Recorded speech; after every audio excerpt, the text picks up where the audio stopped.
Merci à nos sœurs pour ce temps de louange. Je ne sais pas pour vous, mais pour moi, je sentais vraiment la présence de Dieu. Et quand j'étais à ma place, je suis un peu tenté comme Pierre, quand il était avec Jésus sur la montagne. Et lorsqu'il a vu Élie et Moïse, et la voix de Dieu qui fit entendre du ciel, qui dit « Celui-ci est mon fils en qui j'ai mis toute mon affection », quand Pierre a vu ça, il a dit « Non, il ne faut pas bouger d'ici, il faut rester et demeurer ici ». C'est ce que je voulais faire, de dire « Voilà, il ne faut pas prêcher, de continuer à adorer le Seigneur ». Mais quand on prend la parole dans son ensemble, la Bible dit qu'il y a un temps pour. On a eu le temps de louange, de l'adoration, c'est maintenant le temps d'ouvrir la parole de Dieu. Alors ce matin, je voudrais vous parler des dangers d'un cœur non restauré. Tel est le titre de mon message ce matin, les dangers d'un cœur non restauré. Sans tomber dans le sentimentalisme, on peut dire que la vie chrétienne est une affaire de cœur. Et le premier et le plus grand commandement nous le démontre. La Bible dit, tu aimerais l'Éternel ton Dieu de tout temps et ton prochain comme. C'est pourquoi la Bible dit, c'est en croyant du cœur qu'on parvient au. Mais ce n'est pas juste une affaire de cœur, c'est aussi une histoire d'amour qui prend sa source dans la communion triunitaire. Le Père aime le Fils aime le Père, l'Esprit aime le Père, le Fils aime le Saint-Esprit. Alors juste une parenthèse, ne retenez pas ça. Vous savez que les scientifiques, les médecins, ils ont leur expression, les théologiens aussi, ils ont leur expression, ils appellent ça la danse tri. C'est-à-dire le Père aime le Fils aime le Père. Mais ce n'est pas le plus important. Alors je me suis dit, si la vie chrétienne est une affaire de cœur, cela dit, si notre cœur est touché, si notre cœur est blessé, si notre cœur est endommagé, c'est-à-dire que toute notre vie chrétienne souffre. D'où l'importance de laisser Dieu ce matin restaurer, guérir nos cœurs, si c'est le cas pour vous. Et la parabole du semeur vient aussi mettre la lumière sur ce qu'on va voir. Nous connaissons tous la parabole du semeur. Et dans cette parabole, pour moi, il y a deux éléments très importants. Il y a la semence, il y a la terre. Et on a vu que dans cette parabole, il y a 4 types de terre. Le long du chemin, l'endroit pierreux, épineux, ou encore la bonne terre. Cependant, le problème n'était pas la terre. Le problème était la semence. Non, pardon. Le problème n'était pas la semence, mais le problème était la terre. Alléluia. Pardonnez-moi. Alors, dans la parabole, nous savons que la terre représente notre cœur. En d'autres termes, le problème n'est pas la parole de Dieu. La parole de Dieu, c'est la vérité. Elle est oui et amen. La parole de Dieu a fait ses preuves et s'est démontrée historiquement. Donc, le problème, c'est le cœur, c'est notre cœur qui reçoive la parole de Dieu. Ceci dit, peu importe nos difficultés, certains de nos problèmes, ce ne sont pas que des démons. Hein. S'il y a un problème au niveau de notre cœur, on a vu avec la terre. La semence qui est tombée dans les endroits pierreux, ça ne pousse pas. Des fois, on peut écouter la parole de Dieu, mais on ne voit rien. Et on se dit, est-ce que vraiment ça marche? On m'a dit que Jésus guérit, Jésus sauve. Mais depuis que je suis là, je ne vois rien. Peut-être que c'est ton cœur. La bonne nouvelle, c'est que, quelles que soient vos blessures, quelles que soient vos fragilités ou pathologies cardiaques spirituelles, parce que moi je parle sur le plan spirituel, je ne suis ni cardiologue, ni chirurgien, mais laissez-moi vous dire que la chirurgie ou encore la transplantation cardiaque, c'est le domaine de Dieu, le Tout-Puissant, le divin chirurgien.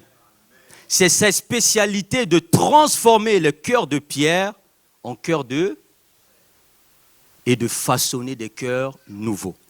Ézéchiel 36, verset 26 nous dit ceci.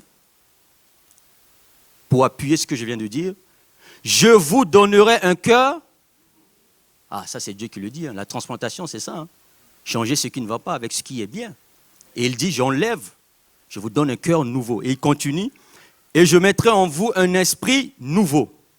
Et la partie très intéressante, j'ôterai de votre corps le cœur de pierre et je vous donnerai un cœur de chair. Alors ce matin, frères et sœurs, si tu es venu avec un cœur dur, parce que tu as traversé certaines choses qui ont détruit ton cœur, au point où tu n'arrives plus à aimer Dieu, à être passionné de Dieu, ce matin, dis Seigneur, ôte de mon corps ce cœur de pierre et donne-moi ce cœur de chair pour t'aimer, pour être dans ta présence. Alors, je vais vous inviter maintenant à ouvrir la parole de Dieu. Ce matin, on va aller dans 2 Chroniques. Vous savez que dans la parole de Dieu, il y a des personnages populaires, connus.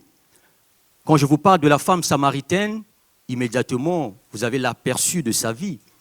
Et quand je vous parle aussi de Bartimée, vous connaissez l'histoire. La femme atteinte d'une perte de sang, on connaît vite. Et tant d'autres. Mais il y a aussi des personnages dans la parole de Dieu qui ne sont pas populaires. Il faut aller les chercher. Mais leur vie est pleine de leçons que nous devons appliquer, soit pour réussir dans notre propre vie ou pour éviter certains erreurs que eux ils ont fait. Et donc ce matin, je vais vous parler d'un homme qu'on appelle Amasia, pas Armacio. Alors si vous voulez entendu parler de Armacio, allez en Chine, au Japon, mais moi je veux vous parler de Amasia. Donc on va aller dans 2 Chroniques, chapitre 25. On lira dans un premier temps le verset 1 à 4, après le verset 14 à 16 et le verset 27 à 28. Et si vous voulez vraiment comprendre l'histoire, vous pouvez lire aussi à la maison 2 Rois 14. Pour gagner du temps, on va lire que 2 Chroniques. Amasia devint roi à l'âge de 25 ans et il régna 29 ans à Jérusalem.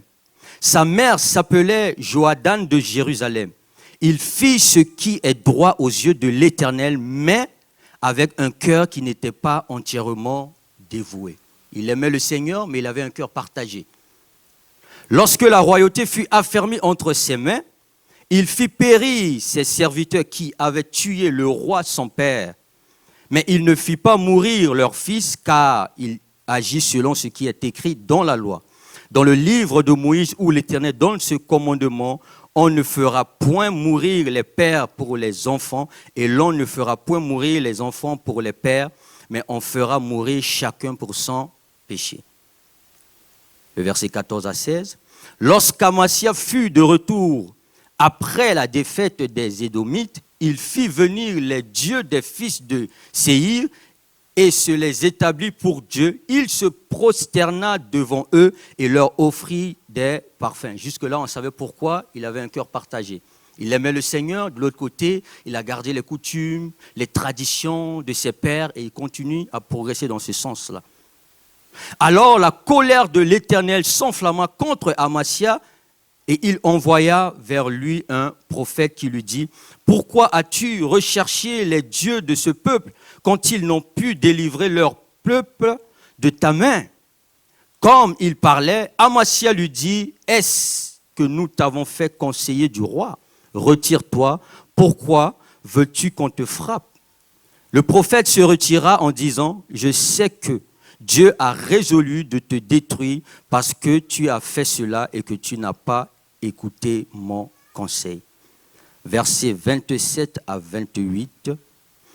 Depuis qu'Amasia se fut détourné de l'Éternel, il se forma contre lui une conspiration à Jérusalem et il s'enfuit à Lachis, mais on le poursuivit à Lachis et où on le fit mourir.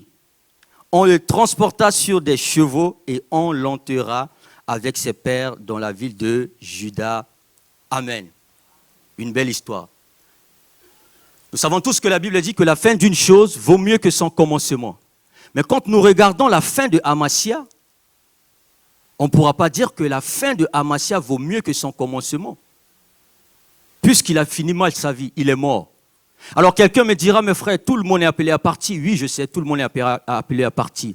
Mais regardez bien le cas de Amasia. Il est mort, il est parti séparé de Dieu. Je le sais, vous le savez, nous le savons, que lorsqu'une personne part, lorsqu'il est mort, séparé de Dieu, c'est-à-dire il n'a pas connu Dieu ou il a abandonné Dieu, on sait ce qui se passe après. Alors ce que nous devons comprendre, c'est que bien commencer n'est pas une garantie de bien terminer ou de bien finir. Amasa a bien commencé, il aimait le Seigneur, mais il a fini mal sa vie.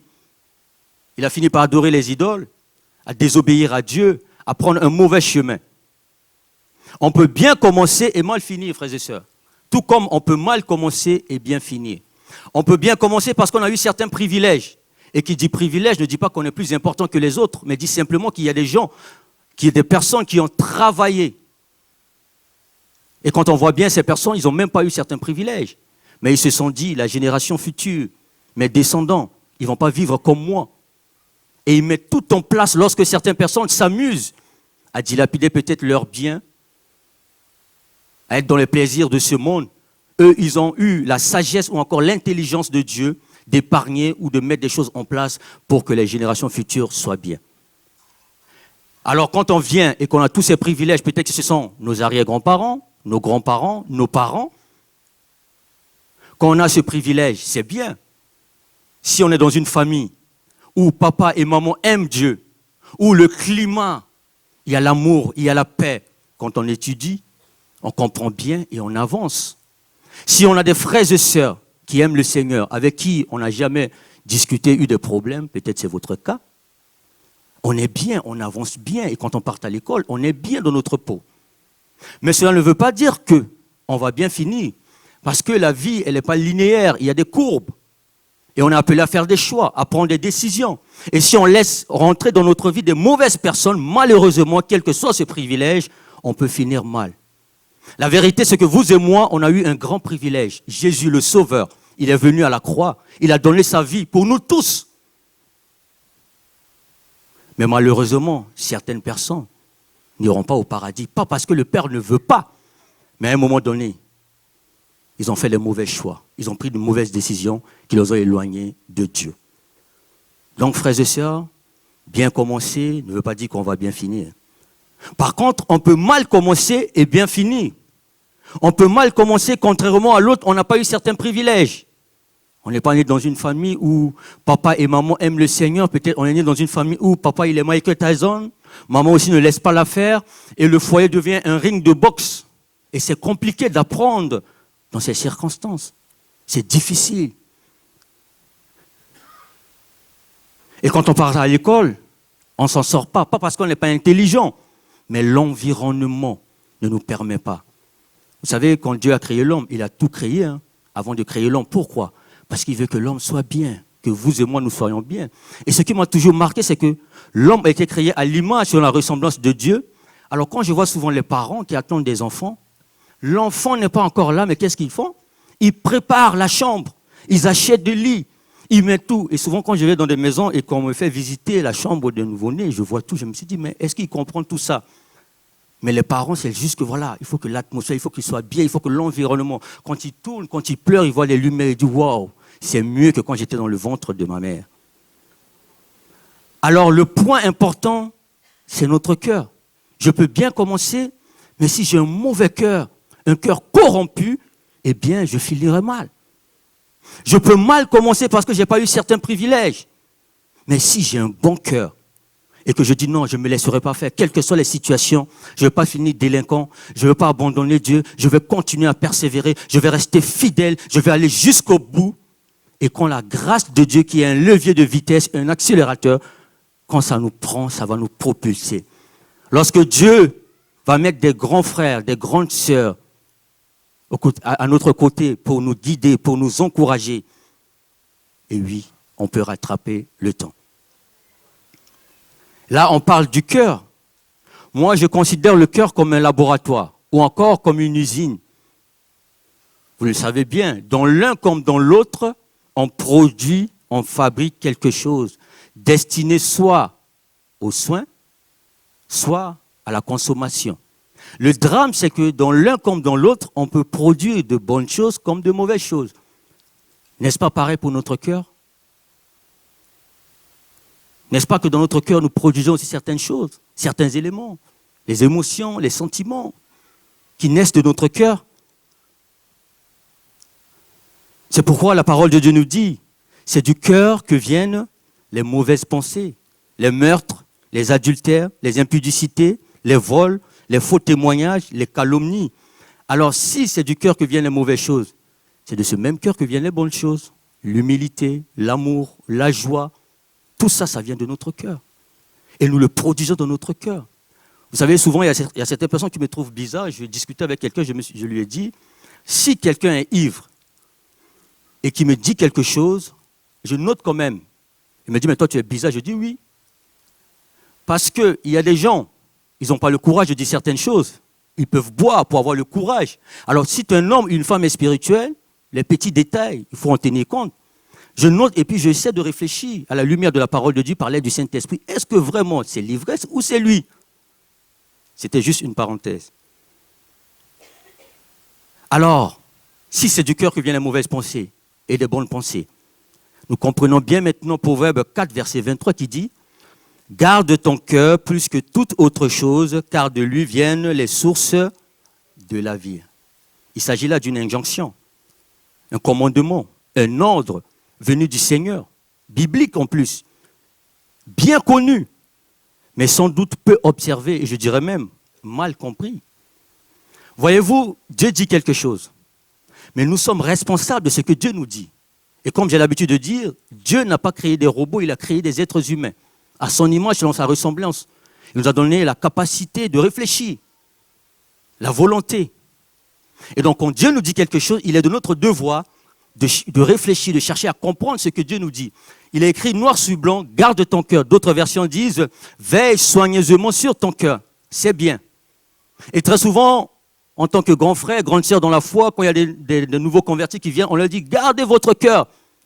Sauf que, en préparant ce message, j'ai pris un peu le temps de réfléchir et je me suis dit, Seigneur, pardonne-moi, parce qu'il y a eu un moment où je disais aux gens, gardez votre cœur, gardez-le précieusement.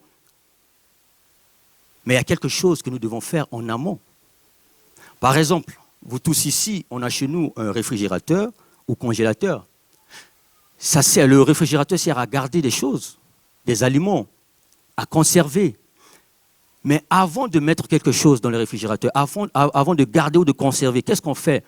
On regarde tout si le produit est en bon état. Si ce n'est pas périmé. Alors si c'est périmé et qu'on le garde quand même, ça va pourrir. Pourquoi? Parce que c'est périmé. Est-ce que c'est la faute du réfrigérateur? Non. Il sert à conserver, à garder. Mais on devait vraiment vérifier si c'était en bon état. Et c'est ce qu'on fait tous instinctivement, sans aller à Sorbonne, Harvard. On le fait tous. Alors quand Dieu nous dit « garde ton cœur plus que toute autre chose », la question que nous devons nous poser, c'est qu'en est-il de l'état de ce cœur que nous devons garder plus que toute autre chose? Est-il joyeux? Est-il heureux? Est-il en bon état? Est-ce qu'il fonctionne bien? Ou est-ce qu'il est triste, fatigué, fragile, blessé? Et souvent, on ne se pose pas cette question. On dit, oh, garde ton cœur. Mais si tu dis à quelqu'un de garder son cœur, tu ne sais pas ce qu'il a traversé. Tu ne sais pas ce qu'il vit dans sa famille. Et tu lui dis, garde son cœur. Oh, il a vécu des mauvaises choses. Son cœur est blessé, triste. Et comme on l'a dit, garde son cœur, il a dit quoi? Bon, je vais garder. Et il garde le mauvais cœur. Et il traîne le mauvais cœur. Bien-aimés, frères et sœurs, avant de dire à quelqu'un, garde ton cœur plus que toute autre chose, dis-lui, quel est l'état de ton cœur? Est-ce que c'est en bon état? Et on voit que le cœur de Amasia était blessé. Son cœur était en mauvais état. Non seulement il a gardé certaines coutumes, certaines traditions de ses pères, mais il a vécu quelque chose. Il a perdu aussi son père. Et il avait ces sentiments de la haine, la colère, l'esprit de vengeance. Mais il aimait le Seigneur. Mais de l'autre côté, le cœur n'allait pas. Et je me suis dit peut-être que Amasia avait ce verset disant « Je vais garder mon cœur ».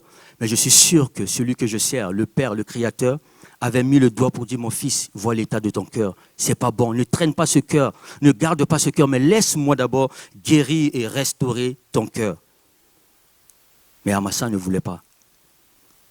Plus il avance avec Dieu, plus il monte. Et après tout ce qu'il a produit dans son usine, dans son laboratoire, communément appelé son cœur, s'est manifesté. Mais il aimait quand même le Seigneur. Alors si peut-être c'est ton cas, ce matin, ce que tu dois savoir, c'est que Dieu veut restaurer ton cœur. Restaurer signifie simplement réparer. Ça veut dire que si ton cœur était brisé 1000 morceaux, Dieu le Créateur, celui qui t'a créé et qui t'a donné ce cœur-là, il veut le réparer pour qu'il soit en bon état. Restaurer signifie aussi rétablir. Quand le cœur est blessé, brisé, on n'a pas de communion avec Dieu. On peut écouter les choses, mais on essaie de le voir à notre manière. Mais Dieu veut rétablir cette communion, cette connexion, cette relation de proximité que tu avais avec lui, que tu entretenais avec lui et que tu as perdu parce que tu as vécu quelque chose qui t'a blessé, qui t'a brisé le cœur. Et tu as perdu cette communion. Tu as perdu la passion, la ferveur que tu avais en avant. Restaurer signifie aussi remettre en bon état. Dieu veut remettre ton cœur en bon état. Enlever tout ce qui est mauvais. Tout ce qui a pris de la place, il veut l'enlever. Dieu est le restaurateur. C'est lui seul qui est capable de restaurer notre cœur, de réparer notre cœur et de remettre notre cœur en bon état. Et je comprends pourquoi David disait dans Psaume 23, 3, Psaume que nous aimons tous, il restaure. J'ajouterais, il répare, il remet en bon état mon cœur. Ce qui veut dire que le cœur de David était brisé. Le cœur de David était blessé. Et David était conscient que oui, je ne devais pas garder une âme comme ça, un cœur brisé comme ça. Il faut que le cœur soit en bon état. Il a dit, Seigneur, je veux bien garder, mais restaure d'abord. C'est notre devoir si Dieu te dit, garde ton cœur. C'est vrai, Dieu n'est pas un dictateur, hein, c'est un père. Un père, il discute avec son enfant, il échange avec son enfant. Et quand l'enfant, peut-être, tu es mécontent ou tu n'as pas bien compris quelque chose, tu peux dire à ton père, papa, je n'ai pas compris. Papa, pourquoi tu fais ça? C'est ton droit, tu peux lui poser les questions. Alors si Dieu te dit, garde ton cœur, tu dis, oh Seigneur, oui, je veux bien garder mon cœur, mais laisse-moi te dire que mon cœur, il est fracturé. Mon cœur, il est blessé. J'ai subi des choses, j'ai traversé des choses. Je ne peux pas le garder comme ça. Mais comme tu m'as dit de garder, je sais que tu es omniscient. Et dans l'omniscience de Dieu, il y a la préscience. C'est-à-dire Dieu, il sait toutes choses d'avance. Mais il y a aussi la providence. Et comme Dieu sait que ton cœur est blessé et que c'est lui qui te dit de garder ton cœur, tu dis oui. Parce qu'il va te donner la capacité de le faire. Donc tu vas dire, Seigneur, je veux bien garder ce cœur, mais je ne veux pas le garder dans cet état. Transforme-le, change-le. J'arrive pas à aimer, j'arrive pas à pardonner. J'arrive pas à avancer parce que je suis brisé. Ce que j'avais traversé il y a de cela 2 ans, 3 ans, j'ai toujours gardé ça. Je t'en supplie, restaure, répare, remets en bon état avant que je puisse le garder. Parce que c'est précieux. Mais si tu ne poses pas les questions parce que tu vois Dieu comme un dictateur, tu gardes le cœur en mauvais état. Tu viens à l'église, rien ne change. On prêche, tu écoutes la parole, il n'y a rien qui change. Et tu te dis non, c'est ainsi qu'il y a les gens qui changent des églises en églises. Pour dire voilà, grande église, grand pasteur. Non. La parole de Dieu, on a vu que le problème n'était pas la semence. La parole, c'est la vérité, ça marche. C'est notre cœur, souvent. Je ne veux pas être long, mais je vais vous donner 2 façons de garder son cœur. Il y a 2 façons de garder son cœur. La première, on peut garder son cœur comme une prison. La deuxième, on peut garder son cœur comme une base militaire. Je ne sais pas si vous voyez la différence. En prison, on empêche les gens de sortir. Dans la base militaire, on empêche les gens d'entrer. Alors, malheureusement, il y a certains chrétiens qui gardent leur cœur comme une prison. Ils ne veulent pas laisser les choses sortir. Ils ont été blessés, ils gardent ça. Ah, il m'a fait du mal. Je ne vais pas le pardonner. Ça, je ne vais jamais oublier de ma vie. Et vous savez, j'ai vu la prison de Saint-Brieuc. Et quand j'étais à Bordeaux, j'ai vu la prison de Bordeaux. Et souvent, j'ai l'habitude de suivre les documentaires qui parlent aussi de la prison. Précisément aux États-Unis, dans certains États. Et ils mettent tout en place pour empêcher les gens de sortir. Il y a des caméras, des alarmes, de partout. Tu ne peux pas sortir. Et ces personnes-là, eux-mêmes, ils mettent des choses en place pour ne pas laisser les choses sortir. Ils ne veulent pas pardonner, ils ne veulent pas aimer, ils ne veulent pas reconnaître que vraiment leur cœur est blessé. Et même quand ils viennent à l'église, ils chantent « Je te donne mon cœur ». Et quand Dieu met le doigt et dit « Mon fils, donne-moi ton cœur », là, ils ne chantent plus. Parce qu'ils savent qu'il y a des choses dans leur cœur qu'ils ne veulent pas libérer. Ils le gardent comme une prison. Par contre, base militaire, on empêche les gens d'entrer. C'est-à-dire que si madame la jalousie vient, tu dis, tu n'as pas ta place ici. Tu ne fais pas partie des personnels, tu ne peux pas rentrer. Il me dit, mais non, mais on est dans un pays de liberté, tout ça. Non, tu ne fais pas partie du personnel, tu ne peux pas rentrer ici. Dans mon cœur, madame la jalousie, parce que je le garde comme une base militaire. Si c'est la colère, tu n'as pas ta place ici, madame la colère. La tristesse, tu n'as pas ta place ici. L'amertume, non. Mais quand c'est Madame la joie qui arrive, tu dis, oh, bienvenue. Son Excellence, Madame la joie, rentre dans mon cœur. Si c'est la paix, pareil. La joie, tu le fais pareil. Alors, bien aimés frères et sœurs, comme je l'ai dit, je ne veux pas être long. Comme l'apôtre Paul, je nous encourage, je nous incite par les compassions de Dieu à garder notre cœur comme une base militaire. Ne laissez rien rentrer.